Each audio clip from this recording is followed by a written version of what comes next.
कभी कभी मैंने ऐसे लोगों को भी पलटते हुए देखा है रिलेशनशिप में, जो शायद पहले आपको बहुत रुलाते थे और आज उनकी वो हालत हो गई ना कि आज वो खुद बैठकर एक कोने में रो रहे हैं। अगर आप चाहते हो ना कि आपके पार्टनर के साथ ऐसा हो, कहीं ना कहीं उस इंसान ने आपकी आंखों में बहुत ज़्यादा आंसू दिए हैं और शायद आपके मन में दिल के किसी कोने में आप भगवान से प्रार्थना जरूर करते हो कि जैसा उसने आपके साथ किया या जैसे उसने आपको रुलाया, कभी ना कभी वो इंसान रोए। तो आज मैं आपको बताने जा रही हूँ ऐसा कैसे हो सकता है कि वो इंसान अब रोएगा और आप खुद उसे रोता हुआ देख पाओगे।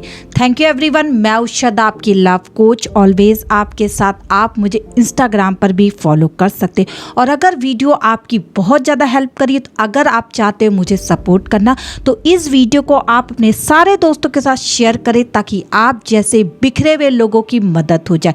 और अगर आप मुझसे कॉल पे कंसल्ट करना चाहते, अपने रिलेशनशिप के बारे में खुलकर बात करना चाहते, मुझसे बेस्ट सोल्यूशन चाहते हैं दोस्तों, तो यहाँ पे स्क्रीन पे आपने देखा होगा एक व्हाट्सअप नंबर आपके लिए है। आपको वहाँ जाकर मैसेज करके अपनी कॉल बुक करवानी है।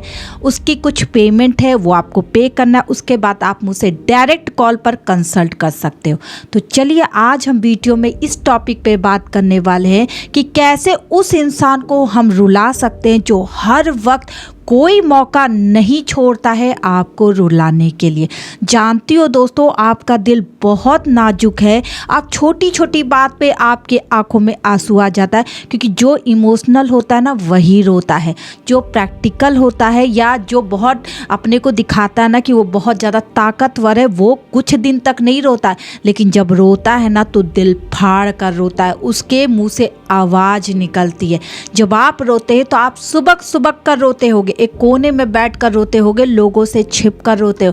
लेकिन जब उस इंसान के आंखों में आंसू आएगा ना, जब आपकी तरफ से उसे तड़प होगी ना, तो वो भुकार पाकर रोएगा। ये मैं बोल रही हूँ। तो अगर आप चाहते हो ऐसा हो तो वीडियो को अंत तक देखो और जो जो मैं कहने जा रही हूँ वो करो, संतोष करो। देखो वो समय आपकी लाइफ में जरूर आएगा। पहला काम करना है दोस्तों, अगर आपको लग रहा है अब वो नहीं रोएगा, अब वो इंसान बहुत हंस रहा है, उसने जितनी तकलीफ देनी है वो सिर्फ आपके झोली में आ रही है, आपको दे रहा है और आप ले रहे हो, तो आज मैं आपको बता दूं ये सब कुछ उल्टा हो सकता है। जिस दिन आपका मन वहाँ से हट गया, जिस दिन आपकी फीलिंग उस इंसान के लिए चली गई, मैं गारंटी देती हूँ कि वो दिन आएगा कि वो इंसान उसी तरह बात करेगा जैसे कि आज आप करते हो। आपके मैसेज कैसे होते हैं बताऊं?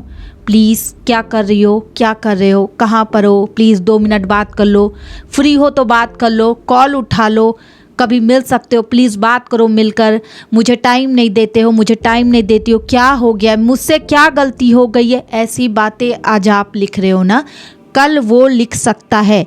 लेकिन आप में सबसे बड़ी कमी है, आपके अंदर पेशेंस नाम की कोई चीज़ नहीं है। अगर आप पेशेंस रखोगे और अगर आप इस चीज़ को यहीं पर रफा दफा करके चुप हो जाओगे तो मैं वादा करती हूँ कि वो दिन बहुत जल्दी आपके रिलेशनशिप में आएगा जो हर चीज़ उल्टा करके दिखाएगा जो अभी तक नहीं हुआ है दोस्तों। क्योंकि जब हम शांत हो जाते ना, हम उम्मीद खो देते ना कि अब वो इंसान हमें पहले जैसा प्यार नहीं करेगा, वो जा चुका है, उसे नहीं फर्क पड़ा कि हम मरे चाहे जिए, तब देखेंगे आपका दिल धीरे धीरे, बहुत धीरे धीरे उसके लिए कम होने लगेगा, उसके लिए तड़पना बंद होने लगेगा। धीरे धीरे आप अपने आंसू रोकने लगोगे, धीरे धीरे आप अपने घर में बैठ जाओगे। जहाँ 10 मैसेज करते थे वहाँ 1 आध करोगे। धीरे धीरे जब आपको वहाँ पे रिस्पॉन्स नहीं मिलेगा तो आप 1-8 मैसेज करने लगोगे। फिर आप देखोगे तब भी वो अच्छे से बात नहीं कर रहा है, तब भी नहीं करी, तो आप हफ्ते में 2 मैसेज करने लगोगे। फिर आप देखोगे यार प्यार नाम की तो कोई चीज़ ही उस तरफ से नहीं मिले, तो आप धीरे धीरे हफ्ते में 1 बार करने लगोगे। तब तक आपकी उम्मीद जिंदा रहेगी। लेकिन अगर हफ्ते भर भी मैसेज करने के बाद उसका रवैया नहीं बदल रहा है, वो चिढ़ कर बात कर रही है, आपको महसूस हो रहा है कि वो चिढ़ा आपसे, वो बार बार आपसे मिन्नतें कर रहा है कि प्लीज़ मुझे डिस्टर्ब मत करो इस टाइम पे, मुझे कॉल मत करो इस टाइम पे, तब आपको वो जो धक्का पहुंचेगा ना, जो अभी तक आपको नहीं पहुंच रहा, तब जाकर आप रुकोगे और तब जाके आपका दिल गवाही दे देगा कि अब ये इंसान हमारे हाथ से जा चुका है। फिर आपको दुख बहुत होगा, एक दिन आप बहुत अपसेट रहोगे, उस दिलो दिमाग पे वो इंसान छाया रहेगा।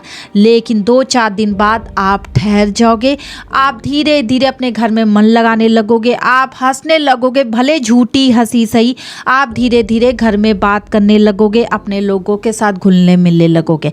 फिर आता है वो पासा जो अब मैं बताने जा रही हूँ। जब आपकी एनर्जी उधर से हट जाएगी, आपका मन वहाँ से हट जाएगा, आपका दिलो दिमाग हट जाएगा ना, तब स्टार्ट होता है असली खेल।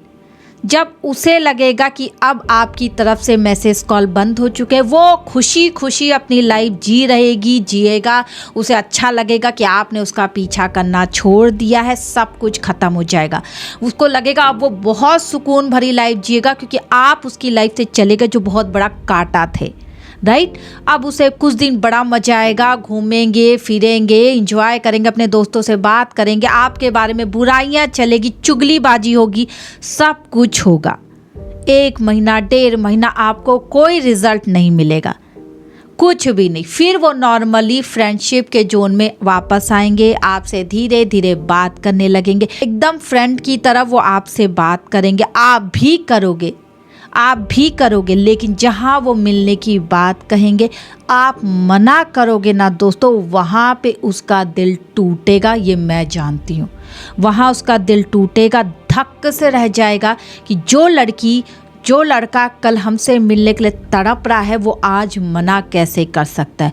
और मैं आपके दिल का हाल बताती हूँ कि आपके मन में उस टाइम पे क्या चलेगा। आप सोचोगे यार बड़ी मुश्किल से उस इंसान के 10 से हम बाहर आए हैं, बात तो ये करती नहीं थी, बात तो ये करता नहीं, इतना झिला रहा था, तो अब हमको क्यों मिलना है उससे जाकर। वैसे भी कुछ देने वाली नहीं है, वैसे भी कुछ देने वाला नहीं है, तो क्यों मिलना। ये आपकी सोच है, लेकिन उसकी सोच क्या है, उसको अब धक्का पहुंचेगा कि इस इंसान ने हमें मना कैसे किया। जो कल तक हमारे लिए रोए जा रहा था, हमारे लिए मरे जा रहा था, आज वो हमें छोड़ कैसे रहा, या मिलने के लिए मना कैसे कर रहा है। अब वो कुछ देर तो आपको मनाएंगे, जब आपकी ना होने लगेंगे तो उनको एटीट्यूड जाग जाएगा, उनका ईगो हर्ट हो जाएगा, फिर वो गुस्से में कॉल रख देंगे, आपसे बात बिल्कुल नहीं करेंगे। अब आपको लगेगा यार पार्टनर तो गुस्सा हो गया, आपको थोड़ा सा अंदर से गिल्टी फील होगी, आपको दर्द होगा कि क्या मैंने कुछ गलत कर दिया, यार मिलना तो वैसे भी नहीं था, तो फिर क्या ये इंसान क्यों ऐसे रिएक्ट कर रहा है। आप शांत हो, आप कुछ अपनी तरफ से नहीं बोलो, क्योंकि आपका दिल फट चुका है, उस इंसान की तरफ से हट चुका है, आप समझ चुके हैं कि उस इंसान से आपको कुछ नहीं मिलेगा। लेकिन 1-2 घंटे बाद आप देखेंगे उसका गुस्से में कुछ मैसेज आएगा, तब आपको समझ में आएगा उस इंसान को फ़र्क पड़ा है। गुस्से में वो कुछ भी लिखेगी, कुछ भी लिखेगा कि मैं आज के बाद से आपसे बात नहीं करूँगा या नहीं करूँगी, ठीक है आप आगे बढ़ो, मैं भी आगे बढ़ो, इस टाइप की बातें वो कर रहा है, करने दो, रिएक्ट नहीं करना है। इसका मतलब है उसे फ़र्क पड़ा है जब आपने ना बोला है। इस चीज़ को याद रखो, और आप ये मत सोचो कि यहाँ पे कहानी ख़त्म हो गई है, यहाँ पे स्टार्ट हुआ। अब उसको जो ईगो पे हर्ट हुआ है, इसकी वजह से वो आपको रिलेशनशिप में ला कर रहेंगे, वो आपको मनाएंगे। अगर वो सच में आपसे खुश थे, पहले आपसे प्यार करते थे ना, तो वो आपको मनाएंगे दोस्तों, मनाएंगे। वो आपसे फिर से रगड़ेंगे, फिर से आपसे माफ़ी मांगेंगे, आपसे फिर से दोस्ती का हाथ बढ़ाएंगे, आपसे फिर से मिलने के लिए कहेंगे, एटलीस्ट कहेंगे एक बार बात करने के लिए। आपको बात करना है जाकर, लेकिन कोई भी ऐसा काम मत करो जो उनको खुशी पहुंचा रहा। मैं आखिरी बार आप लोग को ये वर्ड बोल रही हूँ, क्योंकि आपकी आदत है कि आपका पार्टनर थोड़ा सा आपको मनाता है ना, आप गील गोबर हो जाते हो, उनके चंगुल में फंस जाते हो, उनको वही चीज़ देने लगते हो जो उसको खुशी देती है। यहाँ पे अपने एटीट्यूड को ऐसा बांध लो कि आपको रहना तो है, आपको अपनी वैल्यू तो बनानी है, लेकिन आपको कोई ऐसी चीज़ उस इंसान को नहीं देना है जिससे उसे खुशी हो। देखो वो आकर आपके सामने रोएगी, वो रोएगा क्योंकि उसको पछतावा है कि अब आप रिलेशनशिप में नहीं हो। सबसे बड़ा धक्का उन्हें तब लगेगा जब आप अगर ये वर्ड बोल दोगे ना कि अब मुझे आपसे प्यार नहीं है। उनका दिल वहीं टूट जाएगा, क्योंकि एटीट्यूड में उन्होंने आपको छोड़ा था, आपने नहीं। और आज वही इंसान उनको बोलकर दिखा रहा है कि मुझे आपसे प्यार नहीं है। तन बदन में उसके आग लग जाएगी। दोस्तों आप अब आ गई है ईगो की बात, वो आपको मना कर रहेंगे, अपने रिलेशनशिप में ला कर रहेंगे। मैं तो बोलती हूँ बिल्कुल हाँ बोलो, लेकिन उन्हें कुछ मत दो जैसा पहले देते थे। ना प्यार दो, ना वो रिस्पेक्ट दो, ना वो पागलपन दो, ना ही उनके पीछे भागो। नॉर्मल फ्रेंडशिप जोन में रहो और देखो कैसे होता है तमाशा। वो इंसान तरस तरस कर रहेगा, आपसे मिलने के लिए पछताता रहेगा, आपको मिलने के लिए गिड़गिड़ाता रहेगा, तब भी उनकी बात मत सुनो। और अगर आपको लग रहा है कि अगर आप नहीं मिले और वो इंसान आपको छोड़कर चला गया है या छोड़कर चला जाएगा, तो आप पहले का दिन याद कर लो, जब आपने दिया था तब भी वो आपको छोड़कर गया था। इस चीज़ को भूलो मत। तो अब आपको कुछ देना नहीं है। अगर वो इंसान आपको फ्रेंड की तरह रख रहा तो रहो, लेकिन पीछे से अपनी लाइफ को जीते रहो, उनके साथ आराम से रहो, ताकि आपको कोई दर्द ना हो। देखो इस रिलेशनशिप में आप आराम से रहने लगोगे। जब हम देते ना दोस्तों तभी हमको दुख होता है। अगर हम कुछ देंगे ही नहीं ना तो घंटा आपको दर्द होगा। ले जा जी ले अपनी वो जिंदगी, जितना जीना है जीने दो। आप अपनी लाइफ में खुश रहो, उनको दोस्ती की तरह रखो, अपनी बातें किसी और से करते रहो, अपने दोस्तों के साथ मस्त रहो, इनको एक किनारे फोन में रखो और मजे लूटते रहो। तो आई होप आप लड़के लड़कियों को ये बातें समझ में आ गई है। अगर आपके साथ कोई ऐसा कर रहा ना तो सिर्फ मेरे कहने से अभी रुक जाओ, थोड़ा सा पेशेंस रखो, सब कुछ उल्टा हो सकता है। आज जैसे उसने आपको रुलाया ना, आप भी उसे रोता हुआ देख पाओगे, ये मैं बोल रही हूँ। मैंने देखा है उल्टा होते हुए, इसीलिए आपके पास लेकर आई हूँ। अगर ये वीडियो देख रहे हो ना तो मेरे पर भरोसा करो, हर चीज़ उल्टी हो सकती है। सिर्फ आपको पेशेंस रखना और दूर बैठकर तमाशा देखना है। Thank you everyone.